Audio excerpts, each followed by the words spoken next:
কালো সাদা টেলিভিশনের পর্দা। সময়টা আজ থেকে ৪৪ বছর ৬ মাস ১৯ দিন আগের।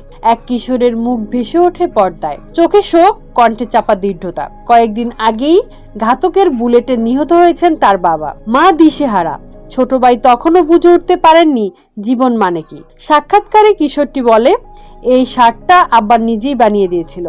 এই একটি বাক্যই যেন ধরা পড়ে একটি পরিবারের বাস্তবতা, একজন রাষ্ট্রপতির জীবনের নির্মমতা এবং একজন সন্তানের হঠাৎ প্রাপ্তবয়স্ক হয়ে ওঠা। শহীদ প্রেসিডেন্ট জিয়াউর রহমান, যার নাম জড়িয়ে আছে স্বাধীনতা পরবর্তী বাংলাদেশের সবচেয়ে গুরুত্বপূর্ণ অধ্যায়গুলোর সঙ্গে। মৃত্যুর সময়ে রেখে যাননি অঢেল সম্পদ, ক্ষমতার পাহাড় কিংবা নিরাপদ ভবিষ্যৎ। রেখে গেছেন এক আদর্শ, এক সংগ্রাম এবং এক অসমাপ্ত রাজনৈতিক যুদ্ধ।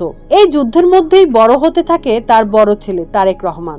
শৈশবের পিতৃহারা হওয়ার মানে শুধু বাবাকে হারানো নয়, এর সঙ্গে আসে নিরাপত্তাহীনতা, রাজনৈতিক বৈরিতা, তার চারপাশের অদৃশ্য শত্রুতা। একজন কিশোর তারেক রহমান খুব কাছ থেকেই দেখেছেন ক্ষমতার নিষ্ঠুরতা আর রাজনীতির নির্মম বাস্তবতা। ঠিক সেই সময়ে তার মা বেগম খালেদা জিয়া স্বামীর রেখে যাওয়া রাজনৈতিক উত্তরাধিকার বহনের দায়িত্ব নেন। কারাবরণ, সামরিক শাসন বিরোধী আন্দোলন, বিরোধী দলের নেতৃত্ব, সবকিছু তারেক রহমান দেখেছেন খুব কাছ থেকে, খুব অল্প বয়সে। এই পরিবেশই ধীরে ধীরে তাকে তৈরি করেছে। রাজনীতি তার কাছে কখনো বিলাস ছিল না, ছিল বেঁচে থাকার বাস্তবতা। ৯০-এর দশকের শেষ দিকে তারুণ্যর মধ্য গগনে দাঁড়িয়ে তারেক রহমান সক্রিয় হন বাংলাদেশ জাতীয়তাবাদী দলের সাংগঠনিক কর্মকাণ্ডে। দলের স্টিয়ারিং ছিল খালেদা জিয়ার হাতে, কিন্তু ইঞ্জিনের শক্তি জুগিয়েছেন তারেক রহমান। তিনি বিশ্বাস করতেন তৃণমূলই রাজনীতির প্রাণ। টেকনাফ থেকে তেতুলিয়া, বাংলাদেশের এমন কোনো প্রান্ত নেই যেখানে তিনি যাননি, শোনেননি কর্মীদের কথা। তিনি নিজেই বলেছেন, আমার ইউনিয়ন পর্যায়ের সকল নেতৃবৃন্দ বহুদলীয় গণতন্ত্রের অতন্ত্র প্রহরী। ২০০১ সালে বিএনপি ক্ষমতায় আসার পর তারেক রহমানের রাজনৈতিক ভূমিকা আরো দৃশ্যমান হয়। সমর্থকদের চোখে তিনি হয়ে ওঠেন ভবিষ্যতের নেতৃত্ব, আর বিরোধীদের চোখে এক অস্বস্তিকর শক্তি। এরপর আসে ২০০৭ সাল।